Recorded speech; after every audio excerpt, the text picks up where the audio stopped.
What's up, everybody? I'm back. Yes, it's been a couple weeks. I've been moving around and doing stuff, helping out family and things like that. But I'm back now, and what we're going to go over today is basically something that an audio person needs to keep in mind every time they buy this item. And as you can probably imagine from the title of this video, it is XLR cables. Before we get started, if you have any questions, comments, or anything about gear, cables, anything, just leave it down in the comments section down below. If you want to ask me more directly, I stream on Twitch every Tuesday and Thursday. Twitch.tv/ghettohappy is the link, and you will find that in the description down below. Also, if you find this video helpful, please leave a like and consider subscribing, joining our very small but building community of gearheads and techies. Gotta find a name for us. Maybe you guys will figure it out.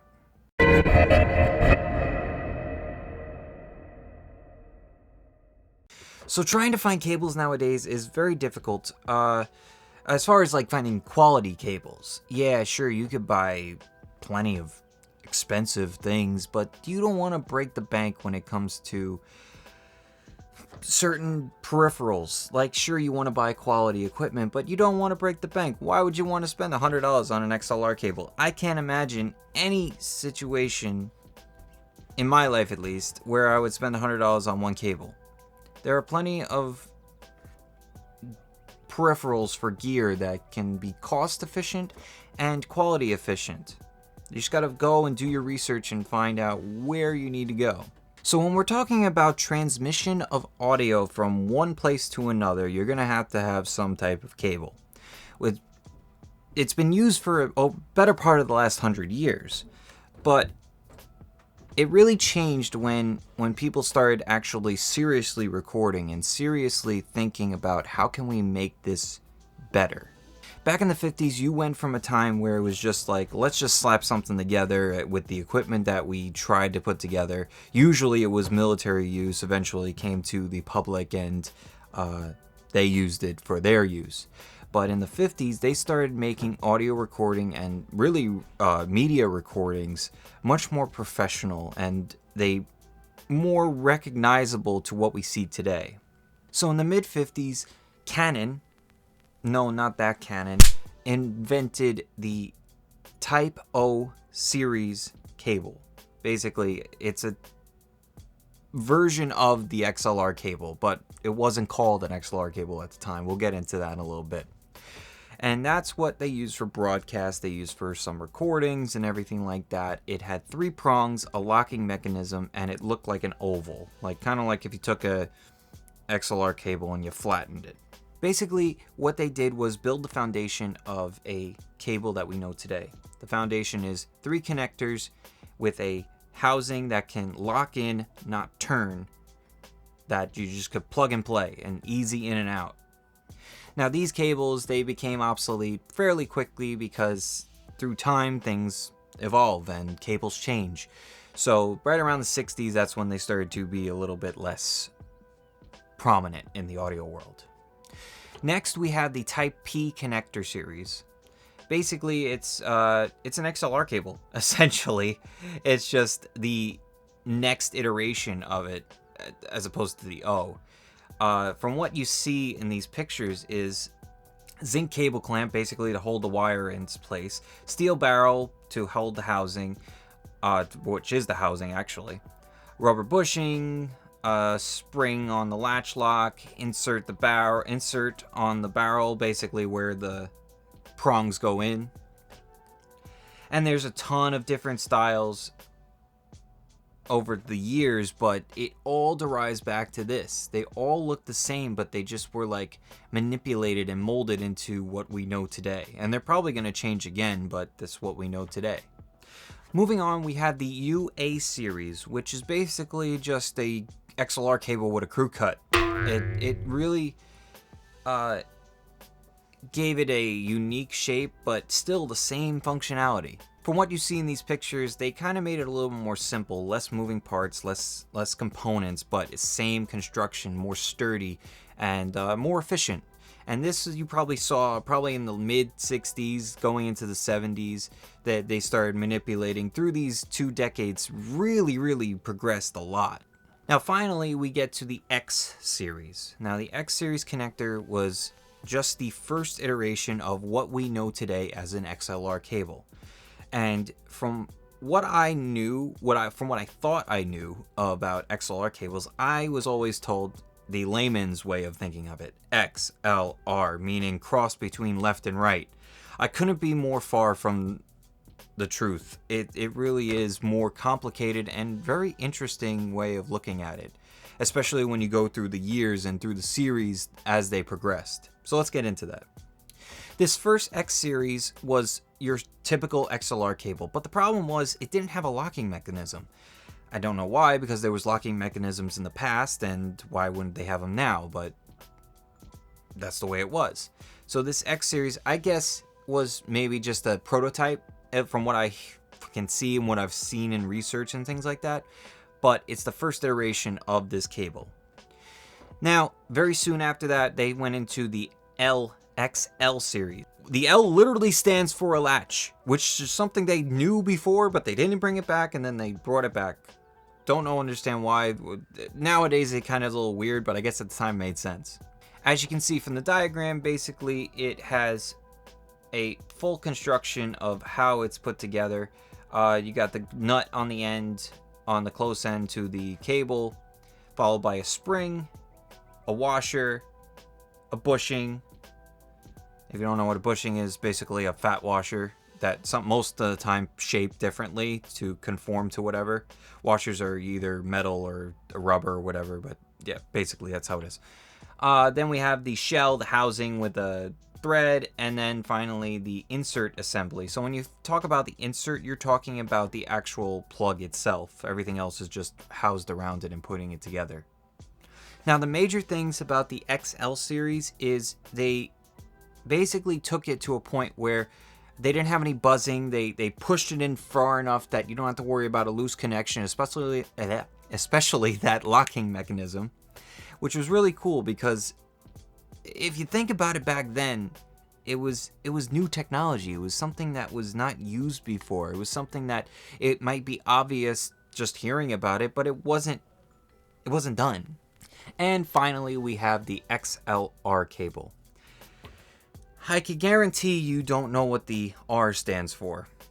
Me, I didn't know till I started doing research for this. To be honest, I never really had a reason to. I was always told cross between left and right. Like I said, it couldn't be more wrong. So, just so you know, R stands for rubber. So, X series latching rubber cable. In a way, it kind of sounds like a sex toy, but let's get past that. I really was confused when I read that. It's not something that's very common to people's knowledge, but hey, now you know that it stands for that, which is probably something you'll never need to know, but if you're on Jeopardy one day, maybe you'll get it right. Or maybe they'll even have a question on that. That'd be cool. So if you want to read into that article, I'll leave it down in the description. It's a pretty cool article going into the brief history of XLR cables and what they became. They had to change their name from Canon with 2 N's because of obvious reasons. And yeah, that's really cool learning about history. Everyone should definitely do more research on history of stuff that they use in regular day life because it gives them a bit of a foundation of where they came from. Chances are you're probably not even going to bring it up, but it's nice to know. Or maybe I'm just one in a million and I'm just going to be babbling all about history and all alone. I've narrowed this down to 5 key factors of figuring out if your XLR cable you want to buy or what you want to get is proper for use and the quality that you need to make it work properly or make anything work properly.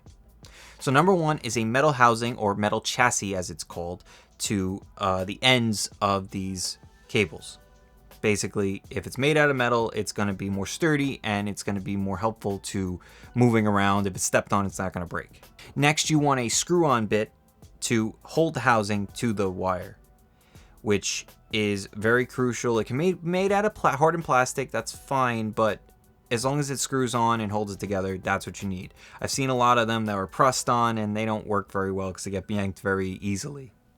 Next, number 3, we're going to go inside. Yes, sexy, I know, but hey, we're going to need something inside if you unscrew it to have it holding together. This can be made out of plastic because it's on the inside. It shouldn't be obstructed in any way, but it needs to hold together. Some type of teeth, something to hold the wires intact so that it doesn't like pull apart. Obviously, if you pull hard enough, anything's going to go, but basically that's what I'm looking for. Next, number 4, locking mechanism on the female side and the male side. The male side will have a little notch for a lot of locking parts if you plug it into like a professional style thing. But on the female end, it needs to have that locking mechanism. If it doesn't have that locking mechanism, then it is not an XLR cable. So they are liars. So if you know your history, you will know that if it doesn't have a locking mechanism, they have falsely informed you. There you go. And number 5, you need an O-ring on the female end. This is crucial because if you don't have that O-ring on the end, you are more susceptible to crackling and missing like connections and just a bad connection altogether. So that bushing, that connector needs to have an O-ring or washer or some type of rubber washer to hold it together. O-rings are probably more standard. So if you do have XLR cables, you can buy O-rings to slip on. It might not be perfect, but if they work, hey, it will help you out a lot in the end. So now that you know all those components that need to be in your cable, the next thing is the price. There are plenty of price ranges and different styles and different brands and everything like that. But if you go back to those 5 key points, as long as they have them, it really is up to you on how much you want to spend. Sure, static electricity interference, other frequency interferences, there is plenty to be going into this. But as far as the hardware is concerned, keep to those things. The rubber that's holding and the plastic that's holding the wire together will come into play, so that could increase your price depending on how not stingy, but how particular you are with what you're doing. If you're in a place where you don't have much interference, cool. If you're in a place like in a professional setting, you probably want something that has less interference, so you don't have to worry about any like like kind of staticky kind of things. So just keep that in mind.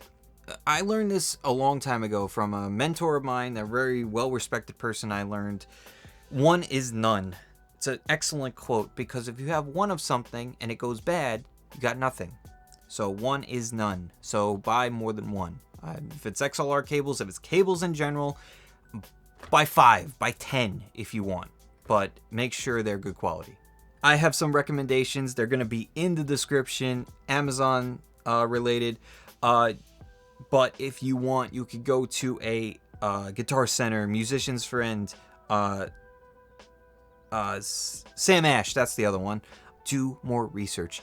Don't just take my opinion on this. Take multiple opinions, and one person isn't right or wrong. One person has one opinion that has some right aspects, another person has another couple of right aspects, and put them together to make your own individual opinion. And then when you have your experiences from these researching experiences, then you have your own opinion. Just don't go half-cocked into a situation. Do research in any aspect of life. That really is a good lesson. Thank you all for watching. Hope you all enjoyed it. If you liked that video, please hit the like button down below and consider subscribing for more videos in the future. Ring the bell so you are notified when the video is coming out. And also, just please leave a comment. Just start a conversation with me. I'd be really happy to answer questions and everything like that. Also, I stream on Twitch every Tuesday and Thursday. If you want to ask me more directly, hang out, watch me play some games, and maybe even I'll play some games with people if you guys are interested too. Yeah, that's pretty much it. And just be kind, be safe, be kind, and I'll see you next time. Oh. Oh my god, that was a brute. Oh, a checkpoint! Get down!